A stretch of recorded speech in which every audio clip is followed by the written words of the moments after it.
Antonio Pierce recently faced an intriguing question about the Las Vegas Raiders' practice following their transition from Gardner Minshew to Aidan O'Connell as quarterback. Did the team change their approach? Pierce's response was quite enlightening. He emphasized the importance of going back to basics, focusing on technique, proper pad level, hand placement, and making sure everyone is tackling effectively. Pierce pointed out that tackling will be crucial moving forward. On offense, the players need to work on breaking free from double teams and protecting the football. Essentially, he explained that this week, the Raiders returned to fundamental skills, something they practiced during training camp. Although full contact practices aren't allowed at this point, they can still emphasize the little things that matter, like setting the edge and wrapping up during tackles. According to Pierce, the Raiders had a solid week of practice, focusing on these essentials. I appreciate his approach to shake things up, especially since the team has faced challenges so far this season. While many teams typically build on their strategies as the season progresses, the Raiders are taking a step back to reinforce their fundamentals. This might seem like a warning sign, but I actually think it's a positive move for the Raiders. With a new quarterback, it's essential to reset and strengthen the foundation of the team. The Raiders have been struggling with injuries. Players like Christian Wilkins and Max Crosby are dealing with issues, and they're missing key defensive players. It's a critical time to remind everyone that the season is still alive. They're currently 2-3, but there's plenty of opportunity ahead. If the Raiders can find their rhythm and win a few games in a row, their record could improve quickly. Imagine if they win 3 or 4 straight games. They could be looking at a record of 6-3 or 7-3, making playoff discussions more realistic. Speaking of challenges, turnovers have been a major concern for the Raiders. Players like Zamir White and Gardner Minshew have struggled with ball security, and unfortunately, the team isn't forcing turnovers on defense either. Right now, they rank among the worst in the league in turnover differential, which is a significant hurdle to overcome. To put it in perspective, the teams with the best turnover differentials are also the ones winning games, like the Bills, Packers, and Chargers. Their success is closely tied to winning the turnover battle. Coaches have mentioned that Aidan O'Connell should be more mindful of protecting the football, which is essential, especially when starting from a clean slate. Going into the upcoming game against the Steelers, the key will be to take care of the ball. If O'Connell can manage this, the Raiders could have a real shot at victory. Winning the turnover battle often leads to winning the game, and past losses show how costly turnovers can be. Against the Broncos last week, for instance, the Raiders had 3 turnovers while forcing none, despite dominating the first half. As the Raiders prepare for their matchup with the Steelers, the hope is that they can break this cycle of turnovers and turn things around.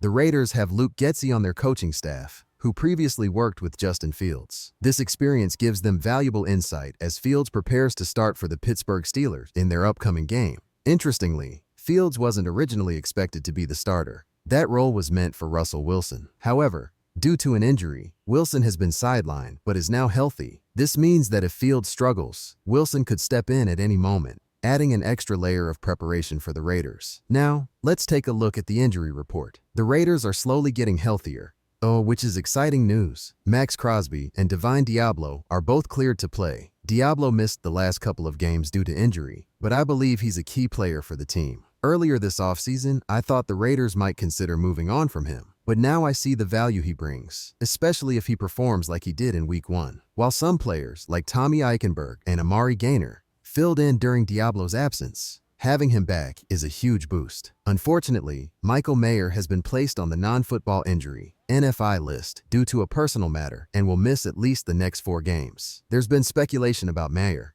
but I want to respect his privacy and simply hope he's okay. On the bright side, players like Jakobi Meyers and Tyrell Williams are expected to be healthy for the game. Coach Pierce mentioned that he anticipates Meyers will be ready, which is good news. Most of the team is in a solid position, with only a few question marks remaining. Dylan Parham, who missed some time recently, is back on track, but will need to keep an eye on Jackson Paris-Johnson, who dealt with a knee injury. He missed a couple of practices, but his participation on Friday was limited, so hopefully, he'll be ready to contribute. As for the defense, it's crucial to note that TJ Watt will be coming to town. This matchup is significant for DJ Glaze, who will be tested against a tough opponent. Before we move on, I want to share my underdog fantasy picks for the week. With Aidan O'Connell starting for the Raiders, I believe he has a great chance to shine. This will be his first full game, and I think he'll perform well, especially at home. He just needs to pass for 185 yards, so I'm taking the higher on that. I also expect Jakobi Meyers to have a breakout game,